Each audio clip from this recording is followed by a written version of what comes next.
Hari sa himaya. Salmo Kapitulo 24, mga bersikulo 7 paingon sa 8. Sakwata ninyo o mga ganghaan ang inyong mga ulo, ug sakwata ninyo ang inyong kaugalingon, mga pultahan nga walay katapusan, ug ang hari sa himaya mosulod. Kinsa ba kining hari sa himaya? Si Jehovah ang kusgan ug makagagahom, si Jehovah ang makagagahom sa panggubatan. Si Kristo mianhi sa yuta, ingon nga Dios sa dagway sa katawhan. Mikayab siya sa langit, ingon nga hari sa mga balaan. Miadto siya isip ingon nga usa ka gamhanan sa gubat, usa ka mananakop, nanguna sa pagbihag sa binihag.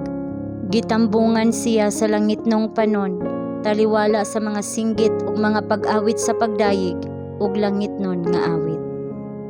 Ang mga tinun-an wala lamang nakakita sa Ginoo nga mikayab, apan sila adunay pagpamatuod sa mga manulunda nga siya miadto aron sa pag-okupar sa trono sa iyang amahan sa langit.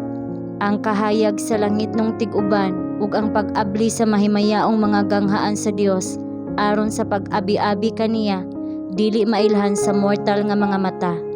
Kung ang dalan ni Kristo paingon sa langit, gipadayag ngadto sa mga tinun-an sa tanan nga dili maasoy nga himaya niini, dili unta sila makaagwanta sa talan-awon. Ang ilang mga igbalati kinahanglan dili mapasulabi pag-ayo sa mga himaya sa langit, nga sila mawad-an sa pananaw sa kinaiya ni Kristo dinhi sa yuta, nga ilang pagakopyahan sa ilang kaugalingon. Kinahanglan nilang tipigan sa tataw diha sa ilang mga hunahuna ang katahom ug kahalangdon sa iyang kinabuhi, ang hingpit nga panag-uyon sa tanan niyang mga hiyas ug ang misteryosong panaghiusa sa Dios nun ug sa tawo diha sa iyang kinaiya. Ang iyang makita nga pagsaka gikan sa kalibutan nahiuyon diha sa kaaghop ug kahilom sa iyang kinabuhi.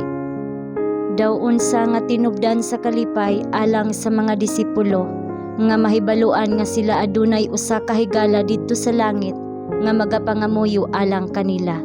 Pinaagi sa makita nga pagkayab ni Kristo ang tanan nilang mga pananaw ug pagpamalandong sa langit na usab. Karon ilang gitan-aw kini ingon nga ilang umaabot nga puloy-anan, diin ang mga mansyon giandam alang kanila sa ilang mahigugmaong manunubos. Ang pag-ampo gibistihan sa usa ka bag-ong interes, tungod kay kini usa ka pakig-ambit sa ilang manuluwas.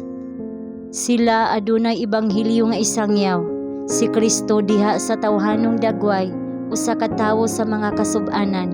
Si Kristo sa pagpaubos gikuha sa daotang mga kamot ug gilansang sa krus.